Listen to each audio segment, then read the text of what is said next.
تستمعون الآن إلى برنامج معا ننهض مع فضيلة الشيخ الدكتور حسن سلمان.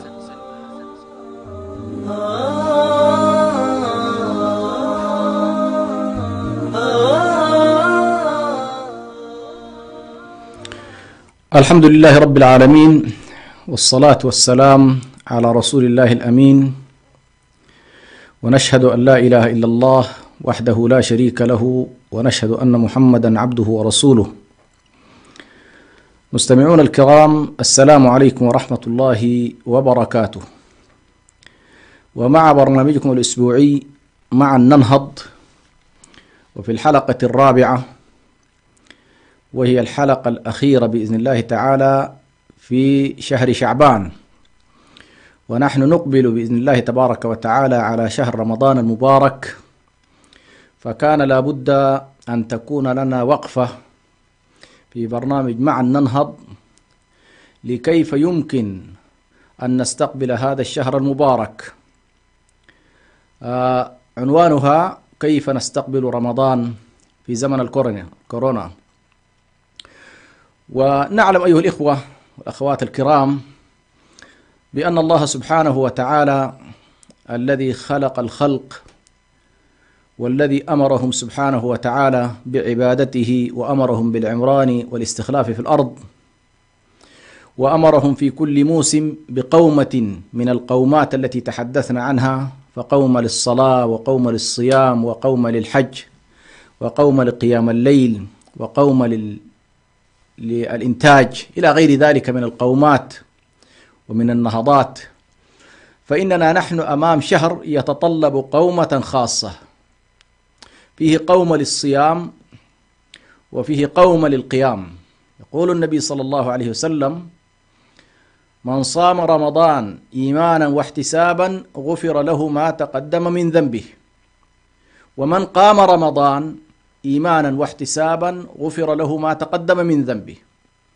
إذا نحن أمام قومة ونهضة، ولكن نأمل أن تكون نهضة جماعية، فلننهض معا في هذا الشهر المبارك، وننهض معا في موسم استثنائي، وفي زمان وظرف استثنائي يمر على البشرية قاطبة، وهو مهدد من المهددات الصحية للإنسان، وهو ظاهرة الكورونا.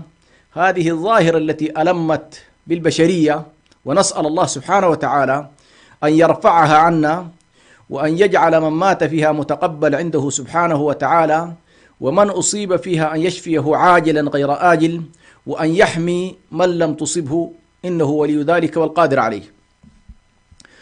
مسألة الصيام أيها الإخوة هي موسم من المواسم، موسم من مواسم التعبد، يكون فيها نفحات من الله سبحانه وتعالى في الأزمنة، لأن الله عز وجل أتاح لعباده وفق الأزمنة، أتاح لهم موسم معين في كل فترة من الفترات حتى يتعرضون لنفحاته سبحانه وتعالى.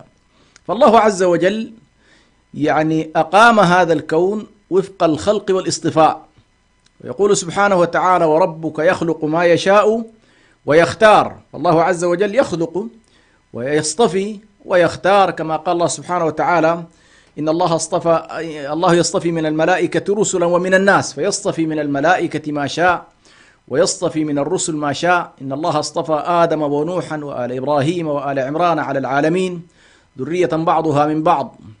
ويصطفي سبحانه وتعالى في عالم الأزمنة، فجعل سبحانه وتعالى شهر رمضان الذي أنزل فيه القرآن، جعله شهرا للصيام والقيام والقربات إلى الله سبحانه وتعالى.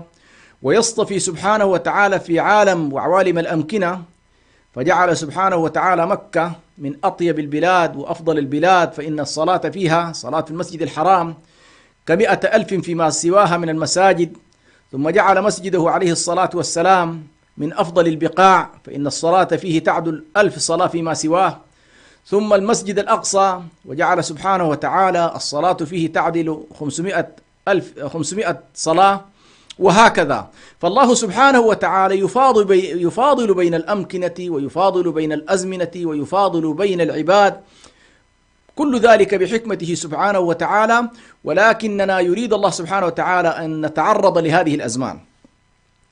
وهنا نلاحظ إن شاء الله أن نقف وقفة فيما يتعلق بفرائض الإسلام وشعائره. فمثلا عندنا الصلاة والصيام والزكاة والحج، هذه الأركان الأربعة، والركن الخامس هو شهادة أن لا إله إلا الله، هو الذي تقوم عليه عملية الدين كله، الإسلام إسلام الوجه لله والإيمان بالله تبارك وتعالى، تقوم عليها مسألة الشعائر. لو نظرنا إلى هذه الشعائر الأربعة سنلاحظ أنها تنقسم إلى 3 أقسام من حيث التكاليف وطبيعتها. فهنالك تكاليف بدنية محضة كالصلاة والصيام، هذه جانب بدني، يعني الإنسان يقوم فيها ببدنه، فيقوم إلى الصلاة بحركاتها بركوعها بسجودها. فهنا نلاحظ أن البدن هو الذي يتعبد الله سبحانه وتعالى، البدن ظاهرا وباطنا طبعا، القلب وغيره. فهنا الصلاة والصيام هذه عبادات بدنية.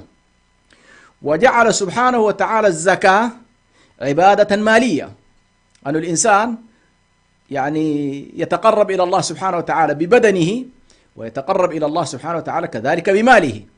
النوع الثالث يجمع ما بين البدن والمال، وهو شعيرة الحج. فشعيرة الحج يدفع فيها الإنسان مالا ويباشر فيها عملا تعبديا ببدنه. فهنا يكون الإنسان المسلم في الشعائر على مستوى أركان الإسلام يتقلب في التكاليف البدنية والتكاليف المالية، والجمع بينهما أحيانا، فيصلي ويصوم كتكاليف بدنية، ويزكي باعتبارها تكاليف مالية، ويقوم بالحج جامعا بين التكاليف المالية والتكاليف البدنية.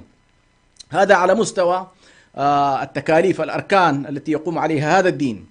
فإذا نحن مقبلين على شهر يجمع لنا أكثر من حالة. يعني في هذا الشهر، نعم شهر رمضان، فيه الجانب التعبدي بالبدن واسع، فسنلاحظ أن الصيام بدني، وأن القيام كذلك بدني، هذا الجانب أساسي في مسألة الصيام.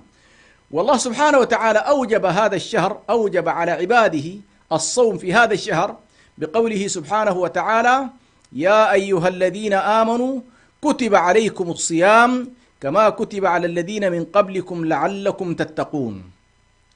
كتب عليكم الصيام، فإذا كتب الله سبحانه وتعالى علينا وأوجب علينا وفرض علينا الصيام، وهو حالة معهودة في الرسالات السابقة بغض النظر عن الكيفيات والتفاصيل، ولكن كان الذين من قبلنا يصومون ونحن أيضا نصوم، ولكن لكل شريعته في مسألة إقامة الشعائر، لكل جعلنا منكم شرعة ومنهاجا. لكن الله أوجب على المسلمين شهر رمضان. هذا الوجوب يتعلق بعدة أشياء. على من يجب هذا الصوم؟ يعني الله سبحانه وتعالى لما كتب على الناس الصيام، السؤال الذي يتبادر إلى كل إنسان: على من يجب هذا الصيام؟ يعني من هو الشخص الذي يكون مكلفا بأن يقوم بأداء شعيرة الصيام؟ قالوا أول شيء أن يكون مسلما، وأن يكون قادرا، وأن يكون مكلفا، وأن يكون مقيما. هذه تقريبا الأوصاف الأساسية لمن، وأن يكون مميزا، هذه أيضا من يعني أن يكون بالغا عاقلا. فمسألة الإسلام يدخل فيها أنه لا يكلف الكافر مثلا بصيام رمضان، لأن الإسلام يشرط الصحة في كل العبادات. يعني لا يقبل الله سبحانه وتعالى صلاة ولا صياما ولا حج ممن لا يشهد أن لا إله إلا الله وأن محمد رسول الله. وبالتالي حتى لو كان مخاطب بفروع الشريعة ومخاطب بالتكاليف، لكن شرط صحتها أن يكون هذا الإنسان يقوم الذي يقوم بالصيام يكون مسلما، ثم يقوم بعد ذلك بالتكاليف، وأن يكون كذلك قادرا غير عاجز. والعجز قد يكون بكبر السن وقد يكون بالمرض، قد يكون الإنسان عاجزا لأنه مريض، وقد يكون عاجزا لأنه كبير. إذن عندنا مسألة الوجوب، الإسلام، والقدرة، ثم التكليف. والفقهاء عندما يقولون بالتكليف فإنما يعنون بذلك مسألة البلوغ ومسألة العقل، أن يكون الإنسان بالغا، فلا يجب رمضان على الصبي غير البالغ، وإن كان يمكن أن يشجع عليه ويؤمر به على سبيل التربية والتدريب والتعليم، ولكن ليس على سبيل الوجوب. وكذلك عندما نقول العاقل، فإن الصوم لا يجب على المجنون. رفع القلم عن 3، منها المجنون حتى يفيق، والصبي حتى يحتلم، وهكذا. إذا نحن يجب الصوم على المسلم القادر البالغ العاقل المقيم، لأنه يرخص للمسافر أو لا يجب عليه الصيام. كذلك أن لا تكون هنالك موانع، مثل الحيض والنفاس بالنسبة للمرأة المسلمة. فإذا كانت حائض أو كانت نفساء فإنها تقضي في وقت آخر. وهنا طبعا لا بد أن ننبه، ونحن في ظل أجواء كما ذكرت أجواء استثنائية، وهو مسألة الصوم في ظل أجواء كورونا التي يعني ملأت الدنيا وشغلت الناس، فصار الناس على كل يتكلم باتجاهه، وبعض الناس يفتي ممن هو أهل للفتوى ومن هو ليس أهل للفتوى، وبعضهم يحاول أن يقول كل ما ظن يخاف فيها الإنسان المرض فإنه يرفع عنه تكاليف الصوم، كما نحن الآن نمتنع عن الصلوات حفاظا على أرواحنا كذلك نترك الصوم. هذه المسائل على كل لا يفتي فيها كل إنسان بمحض يعني شخصه ويكون متبعا فيها لهواه ورغباته الخاصة، ولكن من خلال سؤالنا لأهل الطب ومدى تأثير كورونا على مسألة الصيام، فإنهم قالوا ليس هنالك أي تأثير يمكن أن يترتب على الإنسان إلا أن يكون الشخص في ذاته مريضا بها. أما مسألة الخوف المتوهم فلا يصح الإنسان لأنه يخاف أن يمرض بالكورونا وبالتالي لا يصوم، لا، هذا ليس صحيحا.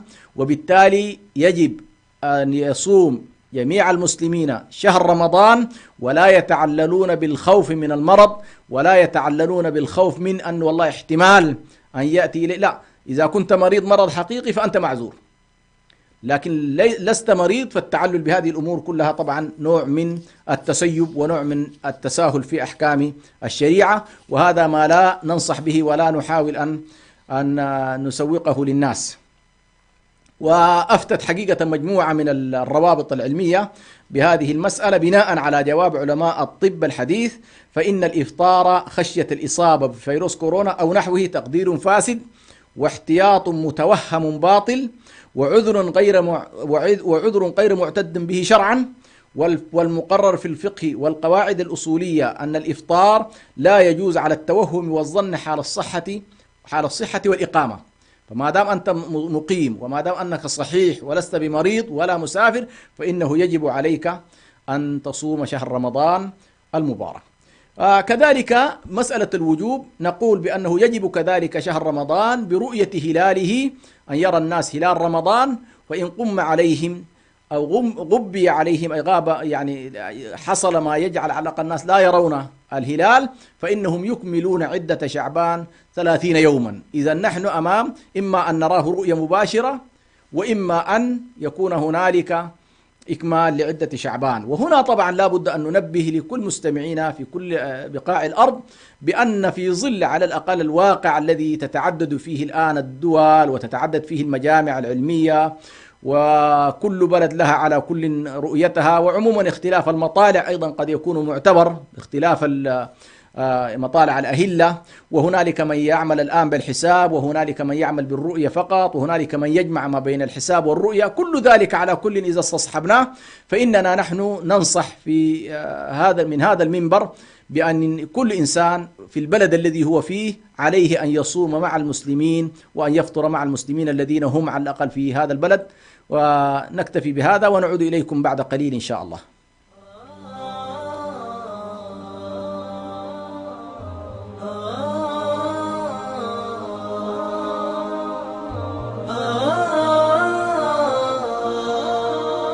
لم يكن الإعلام وليد عصر من العصور أو حضارة من الحضارات، فلا يوجد زمن من الأزمنة قديما أو حديثا إلا واحتل الإعلام مكانة فيه. ومن هنا انطلق راديو سلام مستخدما جميع الوسائل المتاحة على الأقمار الصناعية ومنصات البث على الإنترنت والتطبيقات ليصل إلى جمهوره، ليكون وسيلة إعلامية مسموعة متخصصة في الشأن الإريتري. ويبث باللغتين العربية والتجرينية على مدار الساعة. راديو سلام يخاطب المجتمع الإريتري كافة بجميع مكوناته، ويتفاعل مع قضاياه لترسيخ الانتماء وتجديد الوعي وتحقيق السلام والريادة، ويبث على الأقمار الصناعية والمنصات الإلكترونية كافة، وكانت أهدافه تعزيز قيم السلام والإخاء والتصالح والعيش المشترك، نشر قيم الإسلام وأخلاقه وتعزيز الأعراف والأخلاق الفاضلة، ترسيخ مكانة المرأة وتفعيل دورها في المجتمع والعناية بقضايا المرأة والطفل والشباب وكبار السن، المساهمة في التنمية ومواجهة الفقر والجهل وتوطين اللغة العربية. اكتمل بث راديو سلام على المنصات التالية: على القمر الصناعي نايل سات على التردد 12687، وعلى متجر الأندرويد والأبل، وعلى الموقع الإلكتروني سلامميديا61.com، وعلى جميع وسائل التواصل الاجتماعي. راديو سلام، سلام ووئام.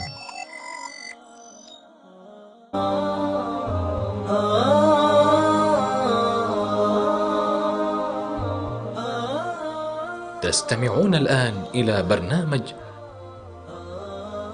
معا ننهض مع فضيلة الشيخ الدكتور حسن سلمان.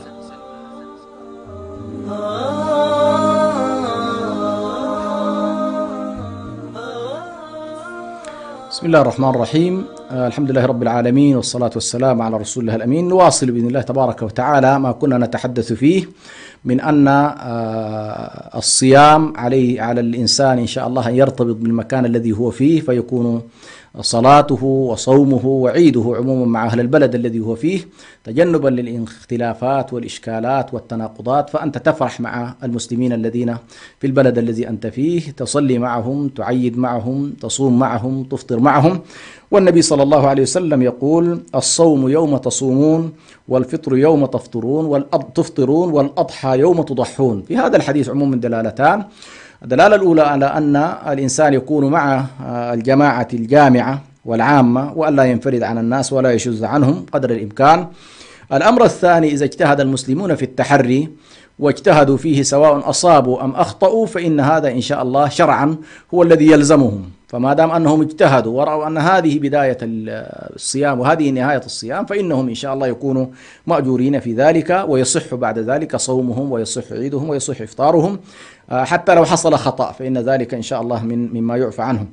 وعموما يجب في الصيام، نحن طبعا مسألة الصيام حقيقة الصيام هي الامتناع عن الأكل والشرب والجماع. حقيقته هكذا: امتناع عن الأكل والشرب والجماع منذ طلوع الفجر إلى غروب الشمس بنية التعبد لله سبحانه وتعالى. هذا على الأقل أحكامه الفقهية هكذا.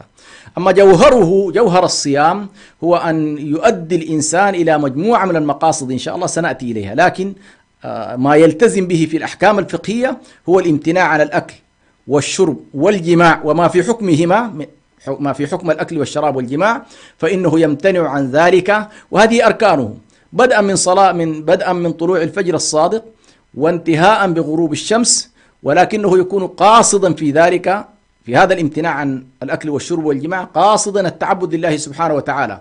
فليس كل من امتنع عن الأكل والشرب للعدم أو لغيرها يكون صائما، لا بد أن يكون التعبد هو حاضر. وما أمروا إلا ليعبدوا الله مخلصين له الدين. فعموما هذه تقريبا ما يجب في الصيام. يجب فيه النية، ويجب فيه الإمساك عن الأكل والشرب والجماع، وعدم تعمد القي، وكذلك معرفة طرفي النهار، أي معرفة طلوع الفجر، معرفة غروب الشمس.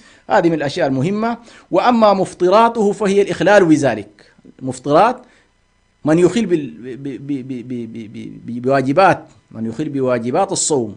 فمن مثلا من أكل أو شرب أو جامع أو تقيأ، يعني بشكل هو يريده دون أن يكون ذلك مجبر عليه، فإنه يعتبر قد أفطر وعليه القضاء، أو عليه القضاء والكفارة بحسب الحال. كذلك بالنسبة من المفطرات، نضيف إلى مسألة المفطرات عندنا موضوع الحيض والنفاس. الحيض والنفاس هذه تقريبا أيضا من الأشياء التي يعني تفطر ويجب فيها القضاء. وكذلك الجنون والردة، فإن من ارتد في نهار رمضان يكون أيضا بطل صومه، ومن أصيب بالجنون في نهار رمضان أيضا بطل صومه. ومن المستحبات التي ينصح بها وإن شاء الله يكون مأجورا من قام بها مسألة السحور وتعجيل السحور وتعجيل الفطر وترك ما يؤثر من الكلام في الصوم، فإن الصوم ليس امتناع عن الأكل والشرب فقط مع سب الناس وشتمهم والفحش فيهم، كل هذا طبعا ممنوعات الصيام، ومسألة الغيبة والنميمة وغيرها ما يؤثر عموما في الصيام. كذلك على الإنسان عند الإفطار أن يأكل تمرات مما رزقه الله سبحانه وتعالى، فإن لم يجد تمرات فإنه يمكنه أن يفطر على الماء، هذا أيضا من الأشياء المسنونة عموما التي ينصح بها. وكذلك يسن في رمضان التوسع على العيال في الإنفاق أو التوسع بالإنفاق عامة، وهذه من أعمال إن شاء الله التي ينصح بها، فإن شهر رمضان فيه إن شاء الله يعني مجموعة أعمال إن شاء الله سأتكلم عنها.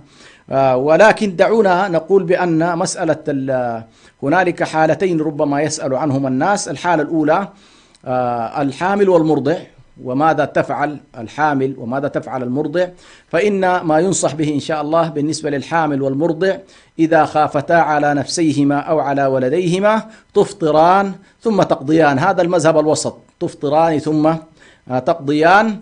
ولا نريد الآن أن نتناول الأمر بالتفصيل، هذا على الأقل أعدل المذاهب في أنهما إن خافتا على نفسيهما أو على ولديهما فيلحقان بالمسافر والمريض فيفطران ثم بعد ذلك يعملان على القضاء.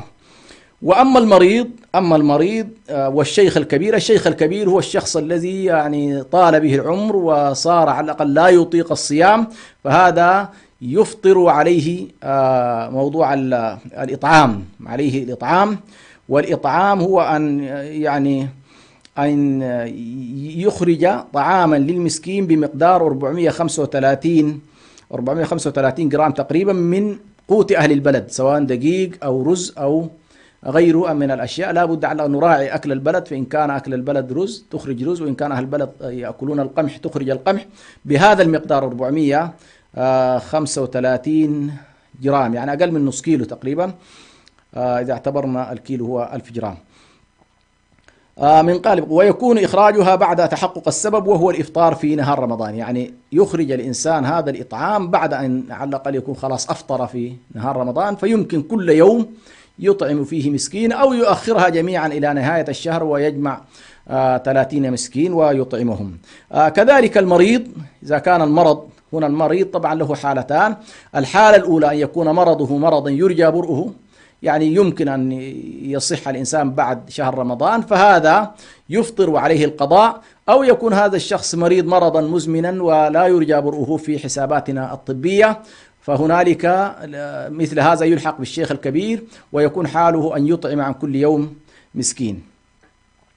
بالنسبة للسفر كذلك من كان مسافرا، وهذا السفر الذي يسمى سفرا عرفا وليس كل سفر، يشترط فيه 3 في أن يكون الإنسان يرخص له في موضوع الفطر. المسألة الأولى هي أن يكون سفره مسافة قصر، وهي أقل شيء 90 كيلو تقريبا فما فوق، يعني ما دون هذه هذه المسافة لا يعتبر سفرا، يعني 60 كيلو 50 كيلو طلع، هذه ليست مسافة قصر. على كل هذا على الأقل الأرجح يعني حتى تكون منضبطة. النقطة الثانية أن لا يكون السفر سفر معصية، فلا يرخص لشخص هو ماشي مثلا لارتكاب جريمة من الجرائم في سفره أيا كان نوع الجريمة أو فيها مخالفة شرعية، فإنه لا يرخص له حتى لا يعان على معصية الله سبحانه وتعالى. الأمر الأخير أنه يقضي هذا الإنسان الذي سافر سفرا فيه طاعة أو سفرا مباحا وسافر مسافة القصر، فإنه يجوز له أو يرخص له الفطر ثم يقضي بعد ذلك في وقت لاحق. ويرخص كذلك كما ذكرنا في موضوع الحامل والنفس. هذه بشكل عام بعض الأحكام الإجمالية، ونأتي إن شاء الله الآن لمسألة مهمة جدا لا بد من تناولها، وهي إذا كانت هذه الأحكام العامة التي يتعاطاها الإنسان في النواحي الفقهية إجمالا، فإننا نحب أن نقول ليس المقصود من الصيام الامتناع عن الأكل والشرب والجماع ظاهرا وأن لا يكون هنالك أثر. هذه عبادة، والعبادة غايتها التقوى، كما قال الله سبحانه وتعالى: يا أيها الناس اعبدوا ربكم الذي خلقكم والذين من قبلكم قال لعلكم تتقون. فكل العبادات كل العبادات التي نتعبدها لله سبحانه يفترض أن تؤدي بنا إلى التقوى، يفترض أن تؤدي بنا إلى التقوى. فأول شيء نحب أن نتحدث عنه في مقاصد الصيام، مقاصد الصيام أول شيء التقوى. يعني يفترض أن يؤدي الصيام في نهاية الأمر إلى تقوى الله سبحانه وتعالى. كتب عليكم الصيام كما كتب على الذين من قبلكم لعلكم تتقون. فإذا التقوى أعظم مقصود للصيام. لا بد الإنسان أن يعرف ما هي التقوى، يعني إيش المطلوب مني حتى أكون متقيا أو حتى يؤدي صيامي إلى أن أكون فعلا من أهل التقوى. التقوى باختصار في الاصطلاح القرآني هي يعني تقابل الاعتداء، تقابل الاعتداء. وتعاونوا على البر والتقوى ولا تعاونوا على الإثم والعدوان. فنلاحظ أن التقوى يقابله العدوان. العدوان على ماذا؟ غالبا موضوع العدوان إما أن يكون على حدود الله وإما أن يكون على حقوق العباد. فالشخص الذي لا يتقي الله سبحانه وتعالى يتجاوز حدود الله ويعتدي على حرمات العباد ولا يراعي حقوقهم. فالذي يتقي الله سبحانه وتعالى هو الذي يراعي الحقوق فيعطي كل ذي حق حقه، فيعطي الله حقه ويعطي نفسه حقها ويعطي عباد الله حقهم، ولا يقمط أحدا حقه ولا يتجاوز الحدود المرسومة له في كل حد. فالله سبحانه وتعالى له حرمات، هذه الحرمات لا تنتهك. المتقي لا ينتهك حرمات الله سبحانه وتعالى.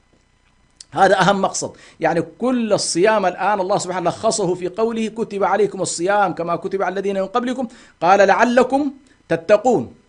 إذن التقوى أعظم مقصود لمسألة الصيام. لكن هذه التقوى كما ذكرنا هي غالبا التعريف الأمثل لها أننا نترك يعني لا نرتكب المحرمات، لا نتجاوز الحدود. وباختصار يمكن أن نقول ترك المحرمات الأصل الأساس في موضوع التقوى. يعني الله سبحانه وتعالى لما قال في سورة الأنعام قل يا أهل الكتاب قل تعالوا أتلوا ما حرم ربكم عليكم ألا تشركوا بالله شيئا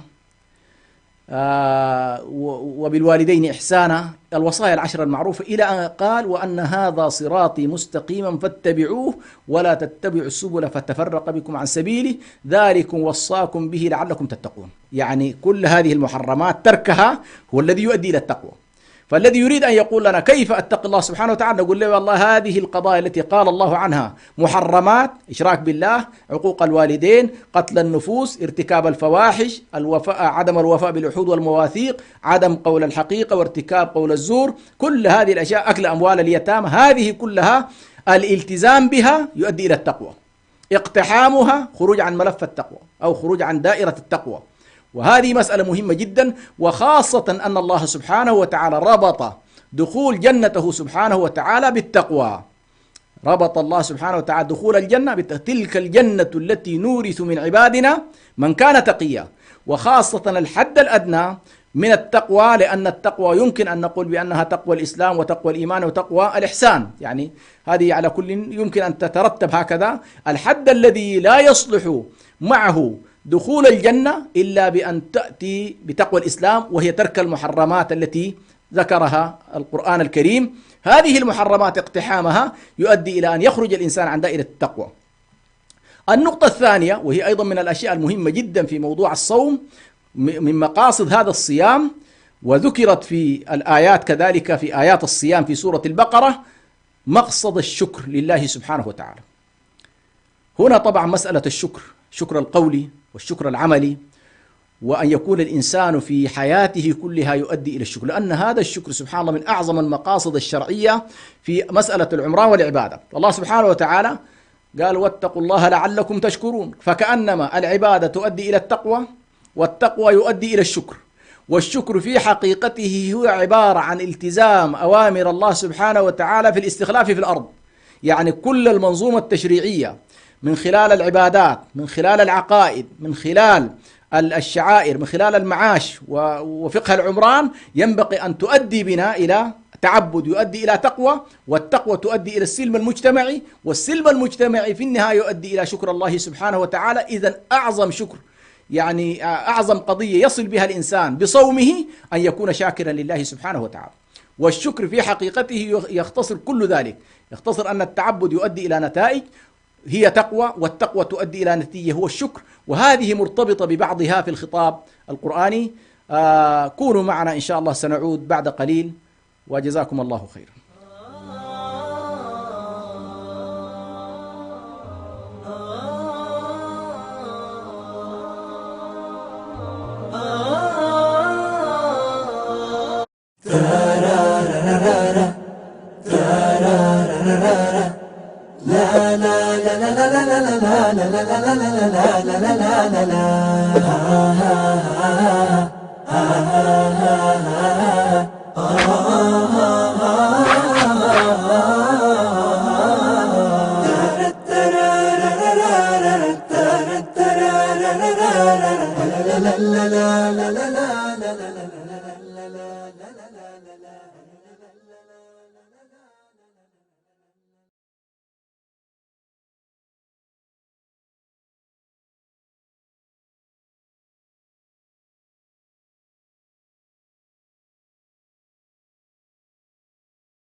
تستمعون الآن إلى برنامج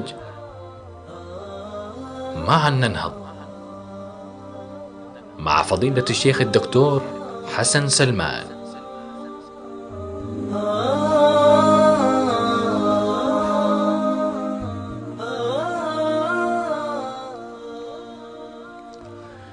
الحمد لله رب العالمين، والصلاة والسلام على رسول الله الأمين وعلى آله وصحبه أجمعين. أما بعد، نواصل إن شاء الله فيما كنا فيه من الحديث عن مقاصد الصيام، وذكرنا بأن الإنسان يلتزم في شهر رمضان بالصيام ويلتزم بالقيام ويلتزم بالأعمال الصالحة رجاء أن تؤدي هذه الأعمال إلى تقوى الله وأن تؤدي إلى مقصود الشكر لله سبحانه وتعالى. كذلك من مقاصد الصيام المهمة جدا، فإن الصيام يعلم الإنسان المراقبة لله سبحانه وتعالى، فكما جاء في الحديث يقول الله سبحانه وتعالى في الحديث القدسي: الصوم لي وأنا أجزي به. الصوم لي وأنا أجزي به. والصوم نلاحظ بأن كل الناس يمكن أن تتعرف على الشخص أنه يصلي أو لا يصلي، وقد يتعرفون عليه يزكي أو لا يزكي، ولكن في حقيقة الأمر موضوع الصيام هو يكاد يكون مدرسة المراقبة. فالذي يخرج من رمضان وقد فعلا أداه حقه وأعطاه حقه ومستحقه، فإنه في نهاية المطاف يفترض أن يخرج وقد تعلم درسا عظيما، وهو مراقبة الله في سائر عامه.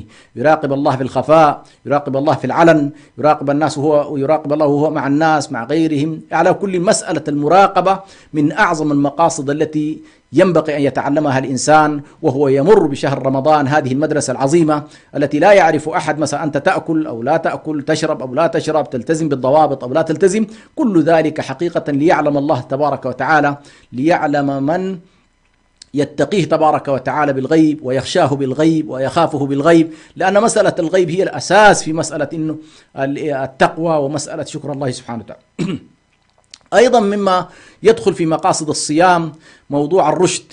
الله سبحانه وتعالى الرشد وورد في قوله تبارك وتعالى في نفس السياق: وإذا سألك عبادي عني فإني قريب أجيب دعوة الداعي إذا دعان فليستجيبوا لي وليؤمنوا بي لعلهم يرشدون. فهنا نلاحظ اشتملت الآية على مقصدين أساسيين: المقصد الأول دعاء الله سبحانه وتعالى، المقصد الثاني الرشد.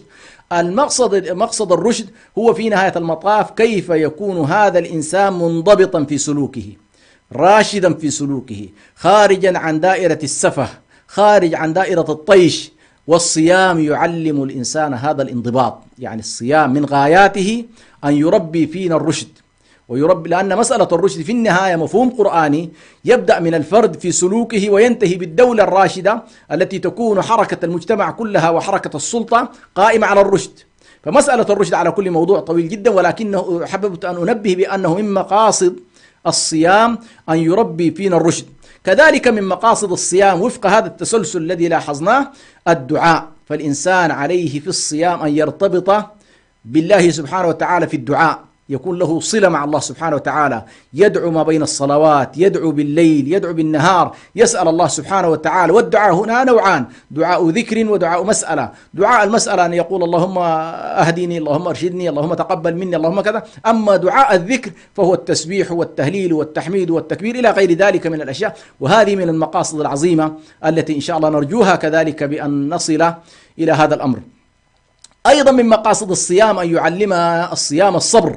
فالصبر مدرسة عظيمة جدا يمر بها الإنسان من خلال الصيام، ويتدرب على الامتناع عن الطعام، الامتناع عن الشراب، الامتناع عن الجماع، مخالفة الشهوات، عدم الالتجاء إلى الغرائز، ضبط هذه الغرائز، لأن حقيقة التعبد هو أن تكبح ذلك، حقيقة التعبد أن تكبح ذلك.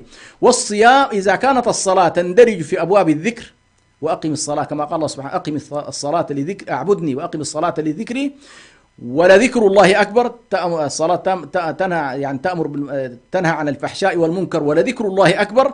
فما في الصلاة من ذكر تندرج عموما هي في باب الذكر. الصيام يندرج في باب الصبر، والله سبحانه وتعالى أمرنا أن نستعين بالصبر والصلاة، فالصبر يدخل فيه الصيام، والذكر يدخل فيه الصلاة. فأمر الله سبحانه وتعالى في حياتنا أن نستعين بهذين البابين، باب الصلاة الذي هو ذكر الله سبحانه وتعالى أو تجليات ذكر الله سبحانه وتعالى، أن تكون لك صلة مع الله، ومسألة الصبر ومن تجلياتها الصيام. إذا نحن على كل هذه بعض إن شاء الله مقاصد الصيام التي على الإنسان أن يتخرج من هذه المدرسة العظيمة، مدرسة الصيام، وهو على الأقل اكتسب هذه الأشياء واستطاع أن يتحرر من رغباته ومن غرائزه ويصل إلى نوع من التحرر الحقيقي، وهو أن لا يكون أسيرا لشهواته أو أسيرا لرغباته، ولكنه عبدا لمولاه جل جلاله. ولذلك بعض العلماء تكلموا على أن الصيام يدخل الإنسان في قمة أشكال الحرية، لأنك الحرية لا تكون أسيرا لطعام، ولا تكون أسيرا لشراب، ولا تكون أسيرا لجماع، ولا تكون أسيرا للشهوات. فعندما يبلغ الإنسان هذه الدرجة من التحرر أن لا يكون أسيرا للماديات، فإنه قد بلغ رتبة عظيمة في تحرير الإنسان وفي حرية الإنسان. وهذه أيضا واحدة من المقاصد التي يريد الإسلام أن يعلم أتباعه ويعلم المسلمين مسألة أن يتحرروا من الشهوات، فإن من كان أسيرا لهذه الشهوات لا يمكن أن يكون حاملا لرسالة الله سبحانه وتعالى. فهذه على كل بعض المقاصد التي إن شاء الله علينا أن ننتبه إليها. أخيرا إن شاء الله نختم بمسألة مهمة جدا، وهي مسألة الأعمال المطلوبة في هذا الشهر المبارك. فإننا تكلمنا على الأقل عن شعيرة الصيام والقيام، فأهم الأعمال التي يحرص عليها الإنسان في هذا الشهر المبارك هي مسألة أن يكون صائما بالنهار قائما بالليل، كما ذكر النبي صلى الله عليه وسلم: من صام رمضان ومن قام رمضان غفر له ما تقدم من ذنبه. هذه مسألة. النقطة الثانية مطلوب جدا أي الإكثار من ذكر الله سبحانه وتعالى بكل أنواعه، من صيام، من تسبيح وتهليل وتحميد واستغفار إلى غير ذلك. فإن ذكر الله، اذكروا الله ذكرا كثيرا. أيضا تلاوة القرآن من الأعمال المهمة جدا في شهر رمضان، أن يكون الإنسان قارئا لكتاب الله، مطلعا عليه، متدبرا لمعانيه. بعض الناس طبعا على كل له طريقته في رمضان، فمن الناس من يحرص على كثرة الختمات، ومنهم من يحرص على عملية التدبر. فإن يقف الإنسان في صفحة واحدة ويتدبرها ويعرف معانيها، هذا قد يكون المقصود الأسمى. وإن كان الجانب الآخر أيضا بعض الناس يعتبر رمضان فرصة على الأقل الإكثار من الختمات، ليدخل في قول النبي صلى الله عليه وسلم: ألف لام ميم، لا أقول ألف حرف ولام حرف، ولكن لا أقول ألف لام ميم حرف، ولكن ألف حرف ولام حرف وميم حرف، ف30 حسنة. فبعض الناس يحرص على الإكثار من حروف القرآن، ولكن نحن نقول على الإنسان أن يقيم حروفه وحدوده. كذلك في هذا الشهر المبارك نوصي بإذن الله من الأعمال صلة الأرحام، وأن يكون الإنسان متواصلا مع أهله، متفقدا للضعفاء والمساكين، وخاصة في هذا الشهر الذي يحبس فيه الناس عن الحركة وعن العمل. نسأل الله سبحانه وتعالى أن يوفقنا جميعا لأن نتحرك في الفقراء وفي المساكين، ونكثر من مسألة الإنفاق والتصدق في هذا الشهر المبارك. وهنا حقيقة حتى لا أطيل أختم بحديث معاذ رضي الله عنه الذي سأل فيه النبي صلى الله عليه وسلم، حديث الترمذي وابن ماجه. سأل النبي صلى الله عليه وسلم معاذ قال: كنت في سفر مع النبي صلى الله عليه وسلم، فاقتربت منه ذات صباح فقلت له: يا رسول الله، أخبرني عن عمل يدخلني الجنة ويباعدني من النار. فقال النبي صلى الله عليه وسلم: لقد سألت عن عظيم، وإنه ليسير على ما يسره الله عليه. قال: تشهد أن لا إله إلا الله، أن تعبد الله ولا تشرك به شيئا، وتصلي وتقيم الصلاة، وتصوم رمضان، وتؤدي الزكاة، وتحج البيت. هذه أركان الإسلام. ذكر له النبي صلى الله عليه وسلم هذه الأعمال العظيمة، هذا ما يدخل الجنة. ثم قال له: يا معاذ، أفلا أخبرك بأعمال الخير أو مجالات الخير؟ فقال: بلى يا رسول الله. قال النبي عليه الصلاة والسلام يقول الصوم جنة. لاحظ الآن ذكر الصوم هناك بمعنى صوم الفريضة، هنا يؤكد النبي صلى الله عليه وسلم على النوافل لتلك الفرائض. قال الصوم جنة والصدقة تطفئ الخطيئة كما يطفئ الماء النار. قال وصلاة الرجل في جوف الليل. وتلا قول الله تبارك وتعالى تتجافى جنوبهم عن المضاجع يدعون ربهم خوفا وطمعا ومما رزقناهم ينفقون. إذا أمامنا 3 مجالات: مجال الإنفاق، مجال الإنفاق والتصدق، مجال الصوم والنوافل، هذا فيما بعد رمضان. لكن في رمضان الصوم جنة، عليك أن تستحضر هذا المعنى. جنة بمعنى وقاية بينك وبين عذاب الله، بينك وبين جهنم. وقيام الليل يدخل تحت ما ذكره النبي صلى الله عليه وسلم وصلاة الرجل في جوف الليل. فالذي يصلي في جوف الليل في رمضان يكون إن شاء الله من أكثر الأعمال التي توجب رحمة الله. ثم قال النبي صلى الله عليه وسلم أفلا أدلك على رأس الأمر وعموده وذروة سنامه؟ قال بلى يا رسول الله. قال رأس الأمر الإسلام، وعموده الصلاة، وذروة سنامه الجهاد في سبيل الله. هذا هنا الآن يصور النبي صلى الله عليه وسلم الأعمال الكبيرة، ويصور الإسلام في هذه الصورة، يصوره في رأس وعمود وذروة سنام. فهذه الأعمال الأساسية التي ينبني عليها ويقوم عليها الإسلام. ثم قال النبي صلى الله عليه وسلم، وهذا محك مهم جدا، قال يا معاذ أفلا أدلك على ملاك ذلك كله؟ أي على الأقل حتى تحافظ على هذه الأعمال ما يضمن استمراريتها وبقائها وفائدتها. لأن بعض الناس قد يجمع الأعمال ثم لكنه لا يستطيع أن يتحكم فيها، لأنه قد تذهب منه من خلال الاعتداء على الناس، مفارقة التقوى، أكل مال هذا، ضرب مال هذا، فيفلس. فقال النبي صلى الله عليه وسلم لمعاذ أفلا أدلك على ملاك ذلك كله؟ قال بلى يا نبي الله. قال النبي صلى الله عليه وسلم أمسك بلسانه وقال أمسك عليك هذا، أمسك عليك أو كف عليك هذا، أي هذا اللسان، كف عليك هذا. قال معاذ أو محاسبون يا رسول الله بما نتكلم به؟ قال ثكلتك أمك يا معاذ. وهل يكب الناس على وجوههم أو حصائد ألسنتهم، وهل يكب الناس على وجوههم في جهنم إلا حصائد ألسنتهم؟ فحصائد الألسن هي من أخطر والعياذ بالله ما يؤدي إلى أن تتشتت الحسنات وتتبدد الحسنات، ولا يكون الإنسان مالكا على الأقل لحسناته ومسيطرا عليها، ويستطيع على الأقل أن تنفعه في الآخرة. ونلاحظ الله سبحانه وتعالى مسألة الكلمة يجعلها سبحانه وتعالى من أفضل الأعمال. قل لعبادي يقول التي هي أحسن إن الشيطان ينزغ بينهم. نلاحظ الآن في هذه الأيام كيف أن الفتن ثارت في مجتمعنا، وكيف أن الاحتشاد الطائفي والقيل والقال وارتكاب المنكرات ومحاولة الاعتداء على الأديان وسب الإله وسب الرسل هذا كله نتيجة الكلمة. فالإسلام يعلمنا مسؤولية الكلمة، أن هذه الكلمة التي يتكلم بها الإنسان محاسب عليها، إما أن تكون حسنة وإما أن تكون سيئة. والنبي صلى الله عليه وسلم يقول من كان يؤمن بالله واليوم الآخر فليقل خيرا أو ليصمت. نكتفي بهذا القدر ونصلي ونسلم على رسول الله صلى الله عليه وسلم. تابعونا إن شاء الله من خلال مواقع التواصل، ولنا بإذن الله سبحانه وتعالى لقاء خلال الأسبوع القادم إن شاء الله في حلقة قادمة. والسلام عليكم ورحمة الله وبركاته.